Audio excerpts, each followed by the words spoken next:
Hello students, Wasim here. स्वागत है आपका एक बार फिर से हमारे और आपके प्यारे से यूट्यूब चैनल के ऊपर, जिसमें आज हम सीखने वाले हैं फिजिक्स सब्जेक्ट, जिसमें जेईई मेन 2024 का जो एमसीक्यू आज हम लोग सॉल्व करने वाले हैं। बेसिकली जो हमारा एमसीक्यू वर्क एनर्जी पावर इस लेसन से है।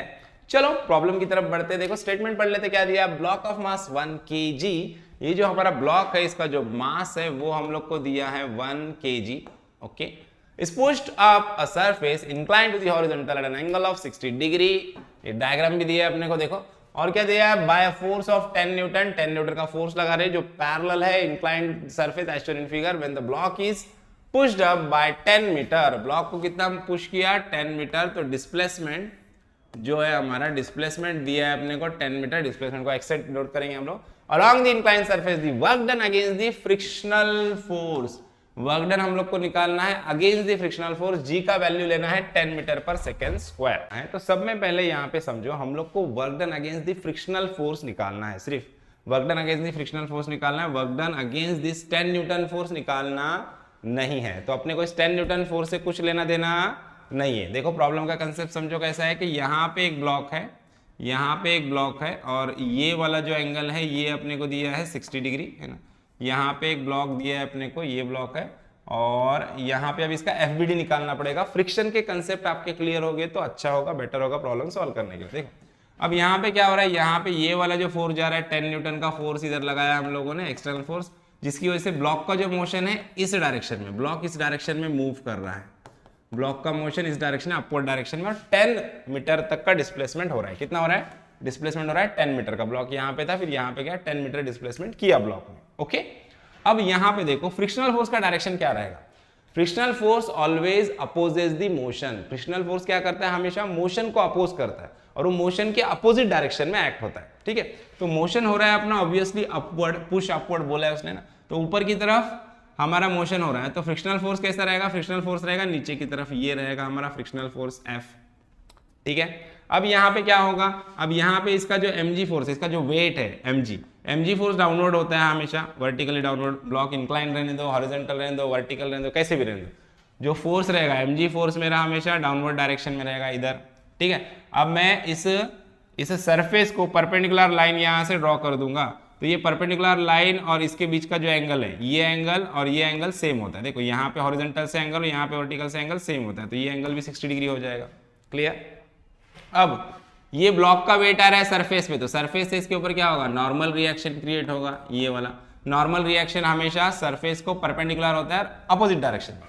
ठीक है, जब सरफेस पे इसका वेट आ रहा है सरफेस पे, तो सरफेस से इसके ऊपर रिएक्शन क्रिएट होगा, वो n रहेगा हमारा। ये हो गया इसका एफबीडी, राइट।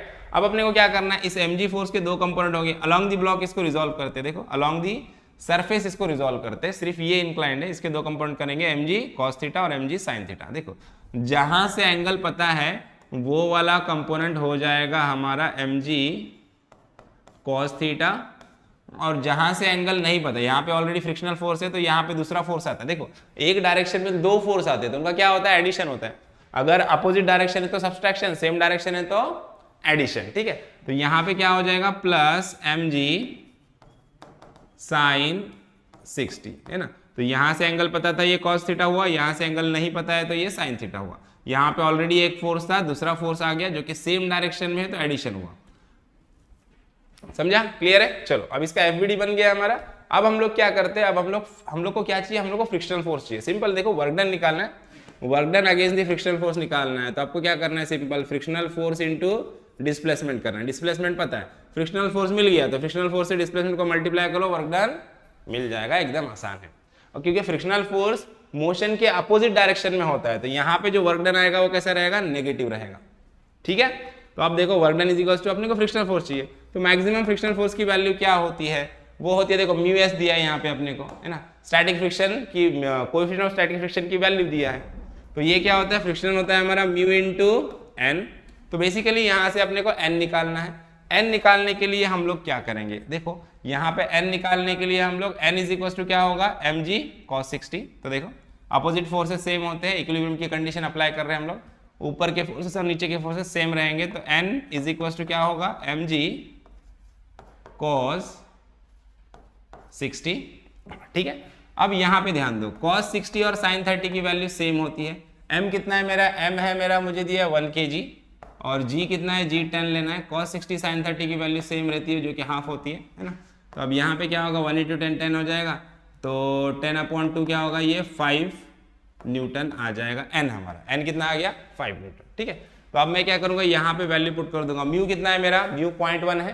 ठीक है, तो म्यू की वैल्यू लिख दो 0.1 इंटू n की वैल्यू कितनी है, 5। 5 इंटू 0.1 मतलब कितना हो जाएगा, 0.5 न्यूटन। ये मेरा फ्रिक्शनल फोर्स मिल गया मुझे, 0.5 न्यूटन फ्रिक्शनल फोर्स मिला। अब मैं क्या करूंगा, वर्क डन निकालने के लिए simple, work done is equals to minus frictional force into displacement. Displacement कितना है, 10। देखो 0.5 इंटू 10 क्या हो जाएगा, 5 आ जाएगा, -5 जूल्स है ना। लेकिन माइनस में यहाँ पे नहीं, यहाँ पे मैग्नीट्यूड दिया है तो मैग्नीट्यूड लेंगे तो +5 जूल्स, ये वाला बी वाला ऑप्शन अपना करेक्ट रहेगा। Work done is equals to क्या आएगा, 5 जूल्स आएगा। समझ में आया, एकदम सिंपल था, है ना। आई होप आपको प्रॉब्लम अच्छे से समझ में आया। वीडियो अच्छा लगा तो वीडियो को लाइक कीजिए, शेयर कीजिए और चैनल को सब्सक्राइब करना ना भूलिए। तो मिलते हैं नेक्स्ट वीडियो में नेक्स्ट प्रॉब्लम के साथ, तब तक के लिए थैंक यू, बाय बाय।